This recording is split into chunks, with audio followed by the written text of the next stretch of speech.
ഇനി വെളിയങ്കോട് ഗ്രാമപഞ്ചായത്തിലെ 10ാം വാർഡിലേക്ക് വരുമ്പോൾ നമുക്ക് 10ാം വാർഡ് UDFിനെയും LDFിനെയും ഒക്കെ സ്വീകരിച്ചിട്ടുള്ള ഒരു വാർഡാണ്. അങ്ങനെയുള്ള ഒരു വാർഡാണ്. ഒരു സമയത്ത് LDFിനെ സ്വീകരിച്ച വാർഡാണ്, ഒരു സമയത്ത് UDFിനെ സ്വീകരിച്ച വാർഡാണ്. ഇപ്പം നിലവിൽ അവിടെ റമീന ഇസ്മായിലാണ് അവിടുത്തെ പഞ്ചായത്ത് മെമ്പർ. തൊട്ടു മുമ്പ് അവിടെ നവാസ് നാക്കോലയായിരുന്നു. അപ്പോൾ അവിടെ ഇപ്പം നിലവിൽ മത്സര രംഗത്തേക്ക് UDF ഇറക്കിയിട്ടുള്ളത് ആ വാർഡ് നിലനിർത്തുക എന്നുള്ള ഒരു ലക്ഷ്യത്തിൽ തന്നെയാണ്. കോൺഗ്രസിനെ അവിടെ ഇറക്കാൻ അല്ലെങ്കിൽ അവിടെ ആ 10ാം വാർഡിൽ മത്സരിപ്പിക്കാൻ പറ്റുന്ന ഏറ്റവും മികച്ച സ്ഥാനാർത്ഥി എന്ന് തന്നെ നമുക്ക് പറയാനാകുന്ന ഒരാളാണ് ബിനു പെരിയാട്ടേൽ. ഷിഹാബ് എന്ന ബിനു പെരിയാട്ടേലാണ് അവിടെ യൂത്ത് കോൺഗ്രസിൻ്റെ നിയോജക മണ്ഡലം പ്രസിഡന്റായും കോൺഗ്രസിൻ്റെ ഇപ്പോൾ നിലവിൽ ബ്ലോക്ക് ഭാരവാഹിയാണ്. ആ ഒരു രീതിയിലും അതുപോലെ തന്നെ മറ്റു പ്രവർത്തനങ്ങളിലും ജീവകാരുണ്യ പ്രവർത്തനങ്ങളിലും മറ്റ് സാന്ത്വന പ്രവർത്തനങ്ങളിലും വളരെ സജീവമായിട്ട് എല്ലാ രീതിയിലും ഇടപെടുന്ന ഒരു യുവ നേതാവ് എന്നുള്ള നിലയിൽ ബിനു ആണ് അവിടെ UDFിൻ്റെ സ്ഥാനാർത്ഥിയായിട്ട് UDFിന് അവിടെ നിർത്താവുന്നതിൽ ഏറ്റവും മികച്ച സ്ഥാനാർത്ഥി എന്ന് തന്നെ നമുക്ക് പറയാനാകും. അങ്ങനെയുള്ള ഒരു സ്ഥാനാർത്ഥിയെയാണ് അവിടെ പ്രചരണ രംഗത്ത് UDF ഇറക്കിയിട്ടുള്ളത്. എന്നാൽ ആ വാർഡ് കൈവിട്ടുപോയ വാർഡ്, പ്രത്യേകിച്ച് നവാസ് നാക്കോല നേരത്തെ വിജയിച്ചത് അല്ലെങ്കിൽ അവിടെ വിജയിക്കുമ്പോൾ പരാജയപ്പെടുത്തിയത് കോൺഗ്രസിൻ്റെ സമുന്നതനായിട്ടുള്ള നേതാവ് കൂടിയായിട്ടുള്ള ഷാജി കാളിയത്തേലിനായിരുന്നു. അങ്ങനെയുള്ള ഷാജി കാളിയത്തേലിനെ പരാജയപ്പെടുത്തി ഒരു ജനപ്രതിനിധിയായിട്ടുള്ള നവാസ് നാക്കോല, അല്ലെങ്കിൽ ആ വാർഡിൻ്റെ നേരത്തെയുള്ള ജനപ്രതിനിധി നവാസ് നാക്കോലയാണ് ആ വാർഡിൽ നിലവിൽ LDFിൻ്റെ സ്ഥാനാർത്ഥിയായിട്ട് വരുന്നത്. ഇതോടെ ആ വാർഡിൽ ശക്തമായൊരു മത്സരം നടക്കുന്നുണ്ട്. കാരണം നവാസ് നാക്കോലയെ സംബന്ധിച്ചിടത്തോളം ആ വാർഡിലെ നേരത്തെയുള്ള ജനപ്രതിനിധി എന്നുള്ളതോടൊപ്പം തന്നെ ആ വാർഡിൽ ഏറ്റവും സ്വാധീനമുള്ള അല്ലെങ്കിൽ ഏറ്റവും അറിയപ്പെടുന്ന അറിയുന്ന ആ വാർഡിലെ ഓരോ മുക്കുമൂലകളെയും അറിയുന്ന ഒരു വ്യക്തിയാണ്. അതോടൊപ്പം തന്നെ നവാസിനെ സംബന്ധിച്ചിടത്തോളം പൊതുരംഗത്ത് ഇപ്പോൾ CPMൻ്റെതായാലും നേരത്തെ DYFIയുടെ ഒക്കെ ഭാരവാഹിയായിട്ടൊക്കെ വളരെ സജീവമായിട്ട് എല്ലാ രംഗത്തും നേരത്തെ ബിനുവിന് പറഞ്ഞതുപോലെ തന്നെ നവാസും ഏറ്റവും ആക്റ്റീവായിട്ട് പൊതുരംഗത്തും മറ്റുള്ള സാമൂഹിക മേഖലയിലൊക്കെ വളരെ സജീവമായിട്ട് നിൽക്കുന്ന ഒരാൾ എന്നുള്ള നിലയിൽ അവിടെ വളരെ ശക്തമായിട്ടുള്ള മത്സരമാണ്. LDF ആയാലും UDF ആയാലും ആ വാർഡിനെ ശക്തമായ മത്സരം എന്നുള്ള രീതിയിൽ തന്നെയാണ് കാണുന്നത്. ആ വാർഡ് അവരുടെ അല്ലെങ്കിൽ LDFിൻ്റെ ജയിക്കുന്ന വാർഡുകളിൽ എണ്ണുകയോ അല്ലെങ്കിൽ UDFിൻ്റെ ജയിക്കുന്ന വാർഡുകളിൽ എണ്ണുകയോ ചെയ്യുന്നതിൽ 10ാം വാർഡിനെ ഉൾപ്പെടുത്തിയിട്ടില്ല എന്നുള്ളത് തന്നെയാണ്. കാരണം അത്രയും ശക്തമായ മത്സരം ഇപ്പം നിലവിലെ സാഹചര്യത്തിൽ അവിടെ വളരെ ശക്തമായ രീതിയിലുള്ള മത്സരം അവിടെ നടക്കുന്നു എന്നുള്ളതാണ്. അപ്പോൾ അതോടൊപ്പം തന്നെ അവിടെ ഈ വെൽഫെയർ പാർട്ടിയുടെ സ്ഥാനാർത്ഥി മത്സരിക്കുന്നുണ്ട്, അതോടൊപ്പം BJPയുടെ സ്ഥാനാർത്ഥിയുണ്ട്. ഇവര് ആ വാർഡിനകത്ത് ശക്തമായ രീതിയിൽ അവരുടേതായിട്ടുള്ള ആ ഒരു സംഘടനാബലവും ഒക്കെ ഉപയോഗിച്ചു കൊണ്ടുള്ള വലിയ തെരഞ്ഞെടുപ്പ് പ്രചരണ പ്രവർത്തനങ്ങൾ ആ വാർഡിനകത്ത് നടത്തുന്നുണ്ട്.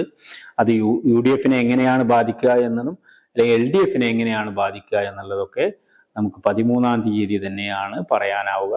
കാരണം ശക്തമായ ഒരു രീതിയിലുള്ള മത്സരവും അവിടെ ആ ഒരു 10ാം വാർഡിനകത്ത് നടക്കുന്നു എന്നുള്ളത് തന്നെയാണ്.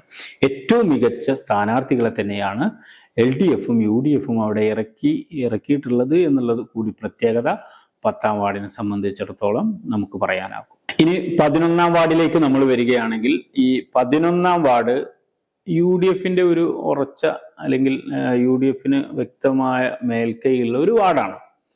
ആ വാർഡിൽ UDFിൻ്റെ സ്ഥാനാർത്ഥിയായിട്ട് വരുന്നത് ഹമീദിനെ സംബന്ധിച്ചിടത്തോളം എരമംഗലം മഹലിൻ്റെ സെക്രട്ടറി, അതോടൊപ്പം തന്നെ കോൺഗ്രസിൻ്റെ നേതാവ്, ഇങ്ങനെ ഈ നിലയിലൊക്കെ വളരെ സജീവമായിട്ട് ഒരു വ്യാപാരി എന്നുള്ള നിലയിലൊക്കെ വളരെ സജീവമായിട്ട് നിൽക്കുന്ന ഒരാൾ കോൺഗ്രസിൻ്റെ സ്ഥാനാർത്ഥിയായി UDFിൻ്റെ സ്ഥാനാർത്ഥിയായിട്ട് അവിടെ വരുന്നു എന്നുള്ളതാണ്. ആ UDFിൻ്റെ സ്ഥാനാർത്ഥിക്കെതിരെ വരുന്നത് LDFിൻ്റെ സ്ഥാനാർത്ഥിയായിട്ട് വരുന്നത് CPIയുടെ നേതാവും നിലവിൽ വെളിയങ്കോട് ഗ്രാമപഞ്ചായത്തിൻ്റെ ആരോഗ്യ വിദ്യാഭ്യാസ സ്റ്റാൻഡിംഗ് കമ്മിറ്റി ചെയർമാനായിട്ടുള്ള സെയ്ദ് പുഴക്കരയാണ്. സെയ്ദ് പുഴക്കര എന്ന് പറയുന്നത് ഒരു ജനപ്രതിനിധി എന്നുള്ളതിൽ ഏറ്റവും നല്ല ഒരു ജനപ്രതിനിധിയായിട്ട് മികച്ച രീതിയിൽ പ്രവർത്തിച്ചിരുന്ന, അല്ലെങ്കിൽ ഒരു വിദ്യാഭ്യാസ സ്റ്റാൻഡിംഗ് കമ്മിറ്റി ചെയർമാൻ എന്നുള്ള നിലയിൽ വളരെ നല്ല പ്രവർത്തനം നടത്തിയിരുന്ന ഒരാൾ കൂടി അവിടെ UDF സ്ഥാനാർത്ഥിക്ക് എതിരായിട്ട് വരുന്നു എന്നുള്ളത് ആ വാർഡിലെ ഒരു നല്ലൊരു മത്സരത്തിന് കളമൊരുക്കുന്ന രീതിയിലേക്ക് ആ വാർഡിനെ മാറ്റിയിട്ടുണ്ട്. അതോടൊപ്പം തന്നെ ആ വാർഡിനകത്ത് ഒരു UDF വിമത എന്ന് വേണമെങ്കിൽ പറയാവുന്നതാണ്. സവാരി കുഞ്ഞു മുഹമ്മദ് അവിടെ മത്സരരംഗത്തുണ്ട്. സ്വതന്ത്ര സ്ഥാനാർത്ഥിയായിട്ട് നേരത്തെ മുസ്ലിം ലീഗിൻ്റെ യൂത്ത് ലീഗിൻ്റെ ഒക്കെ ഭാരവാഹിയൊക്കെ ആയിരുന്ന ഒരാളാണ്. അവിടെ സ്വതന്ത്ര സ്ഥാനാർത്ഥിയായിട്ട് UDFിൻ്റെ ഒരു റിബൽ എന്ന് വേണമെങ്കിൽ പറയാവുന്ന രീതിയിൽ അവർ വളരെ ശക്തമായ രീതിയിൽ അവർ മറ്റൊരു സംവിധാനവും സംഘടന രീതിയിലൊക്കെ വളരെ അവിടെ ആ ഒരു വാർഡിനകത്ത് പ്രവർത്തിച്ചു വരുന്നു. അതോടൊപ്പം തന്നെ ആ വാർഡിൽ 5 സ്ഥാനാർത്ഥികളുണ്ട് എന്നുള്ളതാണ്. ആ 5 സ്ഥാനാർത്ഥികൾ ഒരു സ്ഥാനാർത്ഥി വനിതയാണ് എന്നുള്ള പ്രത്യേകത കൂടി ആ വാർഡിനകത്തുണ്ട്. വെൽഫെയർ പാർട്ടിയുടെ സ്ഥാനാർത്ഥിയാണ് ആ വനിത. അതോടൊപ്പം BJPക്ക് അവിടെ കാൻഡിഡേറ്റ് ഉണ്ട്. അതോടൊപ്പം ഈ LDFും UDFും പിന്നെ ഈ UDFിൻ്റെ വിമതനായിട്ടുള്ള സവാരി കുഞ്ഞു മുഹമ്മദ്. അപ്പോൾ അങ്ങനെ ഒരു ശക്തമായ രീതിയിലുള്ള മത്സരം 11ാം വാർഡിനകത്ത് കളമൊരുങ്ങുന്നുണ്ട് എന്ന് തന്നെ നമുക്ക് പറയാനാകും. എങ്കിൽ പോലും ആ ഒരു വാർഡ് UDFിന് ഒരു മേൽക്കൈയുള്ള വാർഡ് തന്നെയാണ്. ആ ഒരു സാഹചര്യത്തിൽ ഹമീദ് അവിടെ സ്ഥാനാർത്ഥിയാവുന്നത് തന്നെ ആ വാർഡ് കോൺഗ്രസിന് അല്ലെങ്കിൽ UDFിന് നിലനിർത്തുക എന്ന ലക്ഷ്യത്തിൽ തന്നെയാണ്.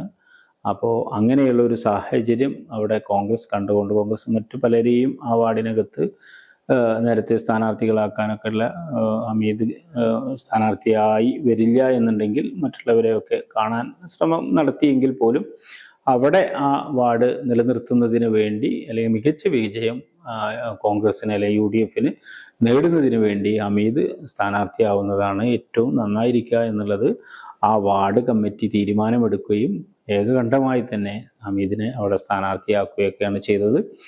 അങ്ങനെ അവിടെ മത്സരം ഇപ്പോൾ പിന്നീട് നേരത്തെ LDFിന് വേറൊരു സ്ഥാനാർത്ഥിയെ കണ്ടിരുന്നെങ്കിൽ പോലും ആ സ്ഥാനാർത്ഥി മത്സരിക്കാൻ തയ്യാറാവാത്തതിനെ തുടർന്ന് ആണ് സെയ്ദ് അവിടെ സ്ഥാനാർത്ഥിയായി വന്നത്.